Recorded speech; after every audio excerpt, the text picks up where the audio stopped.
And I know Yeah.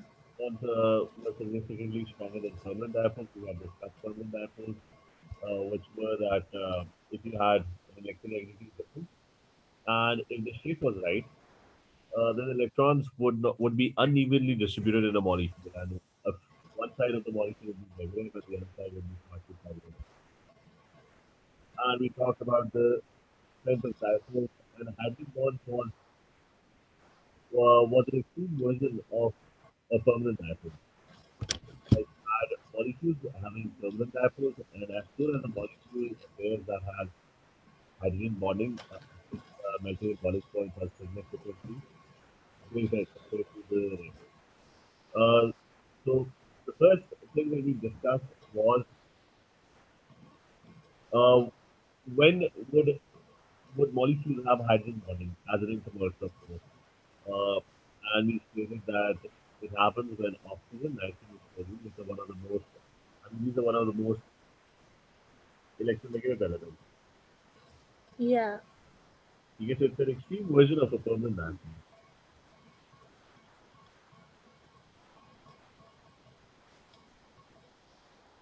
So these are one of the most electronegative elements, and they should be directly bonded to hydrogen atom.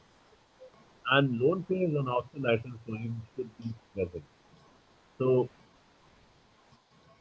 if you look at an ASEX molecule that's going to have hydrogen bonding, and since fluorine is one of the most electronegative elements, there's going to be a very strong partial negative charge on fluorine and a very strong partial positive charge on hydrogen. So it's like a dipole, except Yeah. except what makes it, why is it so significantly stronger compared to it? What makes it? The reason is that these fluorine, oxygen, and nitrogen atoms are very small, and they have a lot of force.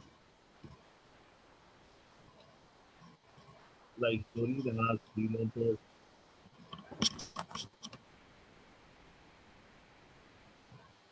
Okay, so the thing is that they have a lot of force. Okay. And these lone pairs increase the strength or the charge density of the negative charge over here, which is why the attraction is a lot stronger. And these lone pairs are kind of special because it's a small atom. Yeah. So lone pairs are very concentrated. They are, I mean, this is the orbital, which is a very small orbital.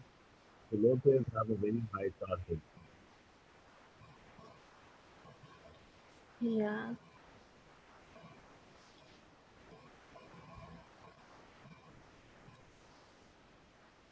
So it has very high charge density. What that means is that the electrons are very concentrated. It's a small atom. It only has a particular time of time, but not a lot of time. So the electrons are very concentrated. Remember that if the charge is concentrated in a very small area, so the charge since the state of the charge or the distribution of the charge um, makes the attraction a lot more stronger. Is that fair? Amal, is this fair? Yeah. Okay, so there are two reasons. One is there is a huge electromagnetic difference. These are one of the most electromagnetic elements. And the other thing is, uh, because of these voltages, the negative charge is even stronger, so much stronger compared to a normal covalent system. You have other elements that have lone pairs, like chlorine or chlorine or iodine, but their lone pairs are not as effective. The lone pairs, if they're bigger atoms, especially if you look at chlorine or chlorine or iodine, the bigger atoms, the electrons are much more distributed. If the charge is more distributed over a bigger area, then the negative charge is not really concentrated, and it spreads this kind of effect. Okay, so this is what Okay. happens in an AFS molecule. So you get the importance of nitrate. Is that so? Yeah. Then What other molecules? You can have water molecules. They can be, you can be asked to draw these, draw hydrogen bonds between a water molecule and a water molecule. And oxygen also has these vapors. One reason is that oxygen is very electronegative, so there's a negative charge. But the negative charge is not negative. Yeah. So if there are two water molecules,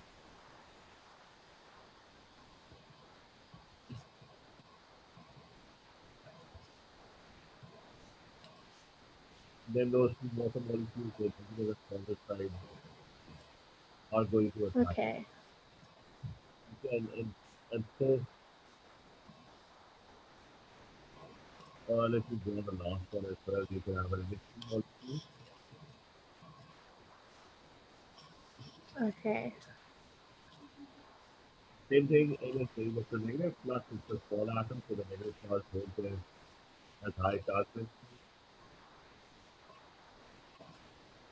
And because of the shape, the bottom hydrogens are all positive. Yeah. You get to,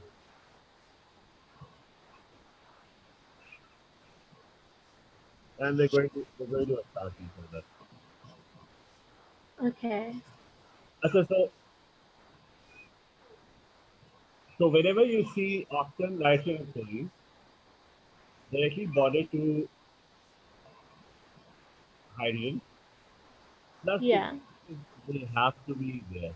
If the lone pairs are bringing somewhere else, if they are bonded or if they are forming a bond, then hydrogen bonding would not be possible.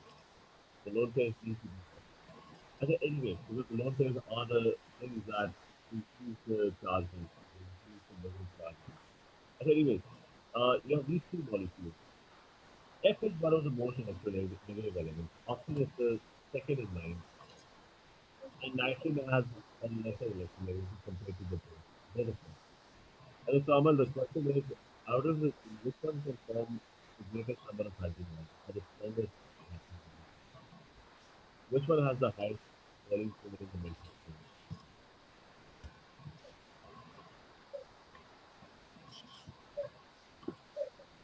Amal, any idea? Um, would it be the lone pair between the nitrogen and the hydrogen? Which one? The lone pair. Which one out of the three have the greatest attractive forces? Intermolecular force. The hydrogen and the oxygen, because doesn't the hydrogen have a positive charge and the oxygen has a negative, so they'll attract each other more? No, but fluorine has a negative charge as well. I mean, fluorine is one of the most electronegative elements. So the greatest dipole is going to be created in fluorine, right?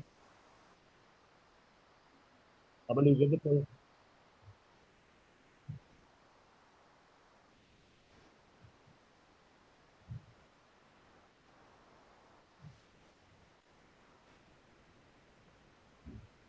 Hello?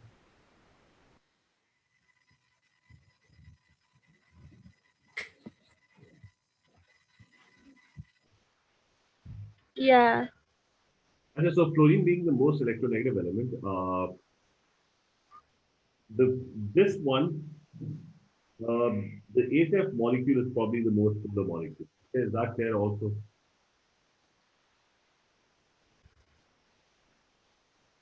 Like the electrons over here in the bond, they would be lying closer to fluorine. Amal, is this clear? Yeah. Acha, compared to the rest.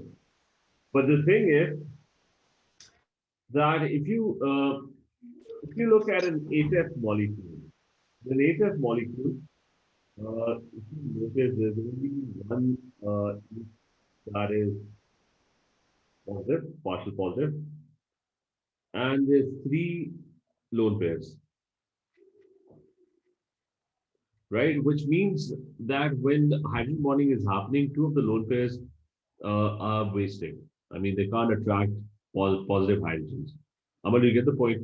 Like if you have lots of HF molecules, then the ratio of the positive hydrogens and the ratio of the lone pairs. Like one lone pair can only attract one H positive. I mean, the other lone pairs would be pointing in different directions, but they're going to get wasted because there's only one H positive. Amal, is this clear?